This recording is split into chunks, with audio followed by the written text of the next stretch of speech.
Hey guys, my name is Ethan, and over the years of fine-tuning my credit card strategy, I've discovered several standout cards that offer incredible value. And at the very top of that list is the Chase Ink Business Cards. That's because the Ink Business Cash and Ink Unlimited have some of the most valuable credit card welcome bonuses out there. And on top of that, they have no annual fee. There's also a sky-high 120,000 point welcome bonus happening now on the Ink Business Preferred for a limited time. Almost anyone can get these valuable credit cards, so in this video, I'll do a complete review of them to show you how to get them and why they're so good. So the big question with these cards is, can you get them without having a business set up already, like an LLC, S Corp, or C Corp? And the answer is yes. That's because on the card application, Chase allows you to apply as a sole proprietorship under the legal business entity dropdown. This allows you to apply as yourself as an individual. And that means you don't need a legal structure, a formal LLC, or any sort of entity set up already. And under the legal business name, you can actually enter your name.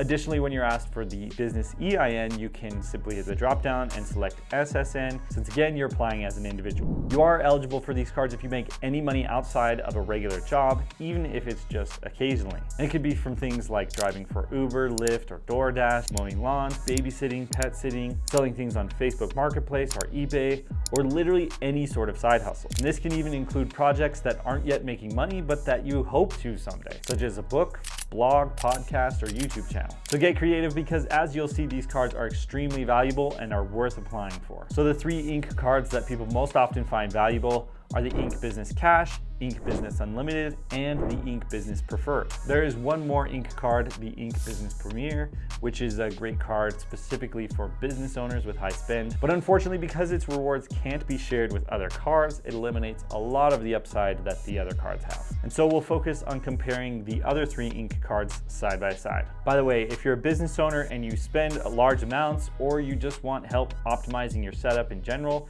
don't be afraid to reach out and book a consultation with me, and I will have a link in the description below to do that. Starting off with probably the most exciting feature on these cards, you have the welcome bonuses. With the Ink Unlimited, you will earn $750 in the form of 75,000 Chase Ultimate Reward points after spending $6,000 on the card in the first 3 months. But in just a minute, I'll show how all of the bonuses on these cards get way more exciting for travel and how you can multiply their value. Looking at the next bonus on the Ink Business Cash, I like this one even a little bit better. That's because you can earn $350 or 35,000 Chase points after you spend $3,000 on purchases in the first 3 months. Additionally, you can earn $400 in the form of 40,000 Chase points after spending $6,000 on the card in total in the first 6 months. The Ink Cash uniquely comes with a 10% business relationship bonus, meaning if you have a business checking account and the Ink Cash, you'll earn a one-time bonus of 10% of all the cash back you earned in the first year of holding the card. This offer expires in November, so don't wait if you want it. Now looking at the Ink Business Preferred welcome bonus, you're going to get a massive 120,000 Chase Ultimate Rewards points worth $1,200 in value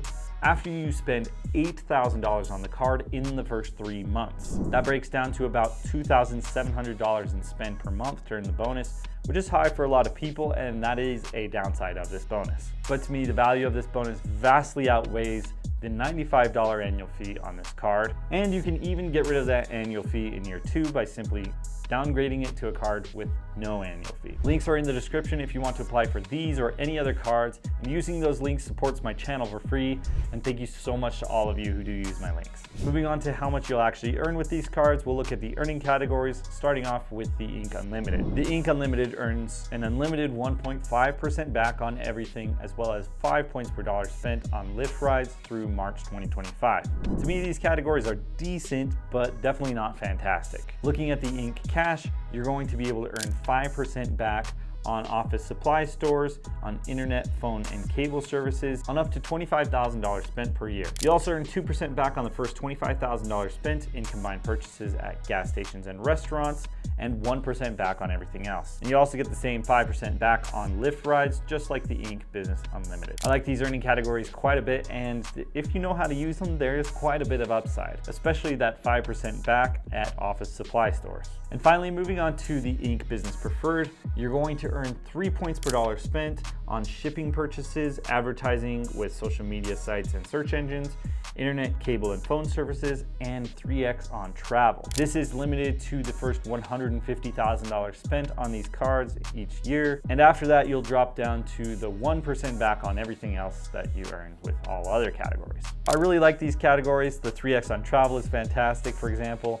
and the business categories are quite good. I know from experience how useful these advertising earning categories can be, since my main source of income is a marketing business where I run social media and search engine marketing for my clients. I know this is really niche, but running a marketing business is a great way to earn points since you can charge clients ad spend on your credit card and get reimbursed by them for it. I know a lot of large businesses run advertising anyway, and this is a great card for those who do that. So that covers earning points on these cards, but what about redeeming them? You have a couple of options to use your points with these cards, and with the Ink Cash and Ink Unlimited, the options are the same. And you can redeem your points towards cashback through gift cards, statement credits, or direct deposits at a rate of 1 cent per point. And you can redeem your points through the Chase Travel Portal at a rate of 1 cent per point. By themselves, these options are solid, but kind of limited. But I'll show you how you can unlock greater value in just a minute. Moving on, the Ink Business Preferred has the same exact cashback redemption options at a rate of 1 cent per point. However, it gets a lot more exciting towards travel. You can redeem your points through the Chase Travel Portal for 25% more value, getting you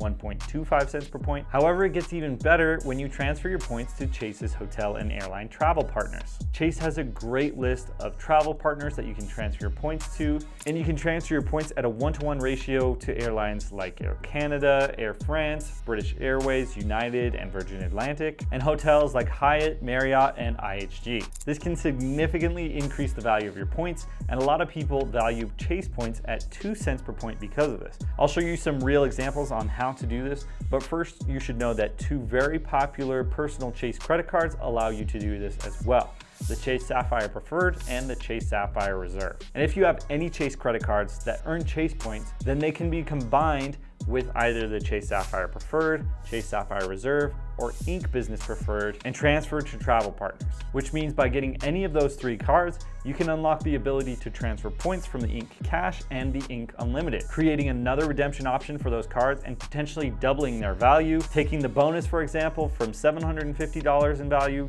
to $1,500 in value towards travel. But it could even be more, and I'll show you how. The process to transfer your points is very easy. You just need to log into your Chase account, select the option to view and redeem your points, and under travel, you'll hit transfer to partners. Here you'll see the full list of Chase's hotel and airline travel partners. You select the partner you want, you enter your name, loyalty number, and how many points you want to transfer, and usually the transfer is close to instant. If you've watched this channel for any time, you probably know my favorite partner to transfer points to is the world of Hyatt. And I want to show you an example of transferring points to a Hyatt hotel and getting around 2 cents per point in value. For instance, if we look at Labor Day weekend at this Hyatt house across from Universal Studios in Orlando, we can find rooms for as cheap as 9,000 points per night. The cheapest cash price I could find is the members advance purchase rate of $168 per night, which means instead by paying with points, we're getting an excellent redemption value of 1.86 cents per point. We can find the cents per point value by taking the cash price of the room per night, which is $168, dividing it by the 9,000 points per night, and multiplying it by 100 to get the 1.86 cents per point value.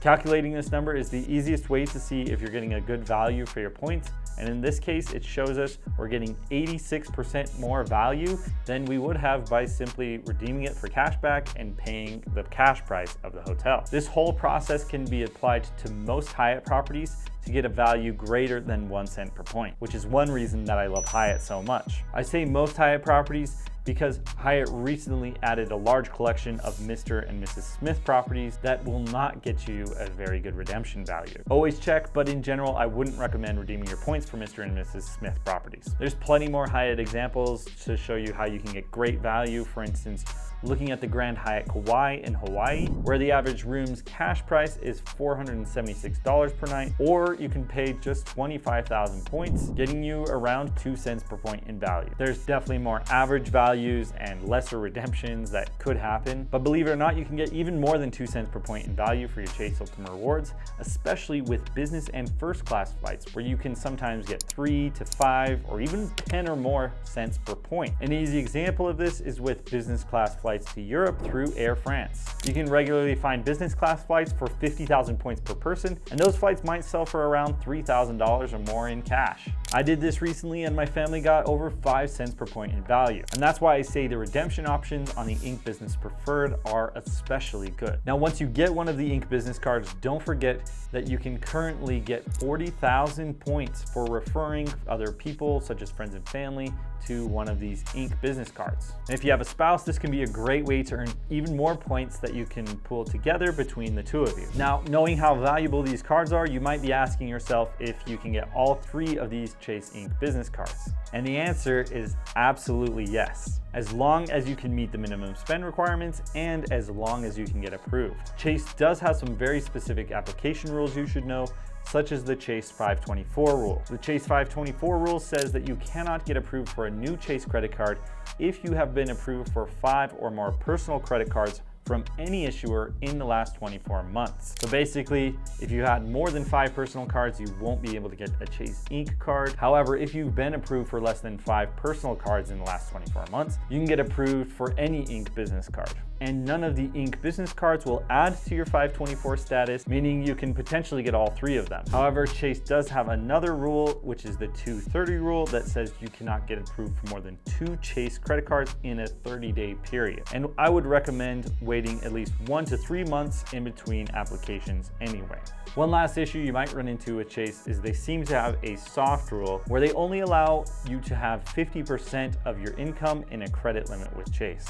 So if your income or business revenue is $100,000, for example, they're likely to only approve you for up to $50,000. So keep this in mind as you apply for cards. But again, this is a soft rule and there are always exceptions. There's a lot more value you can have with Chase credit cards, and I highly recommend if you're interested in any of the Ink cards, you also consider the Chase Trifecta. I made a video covering the Chase Trifecta and I recommend you check that out. But thank you so much for watching, and I'll see you next time.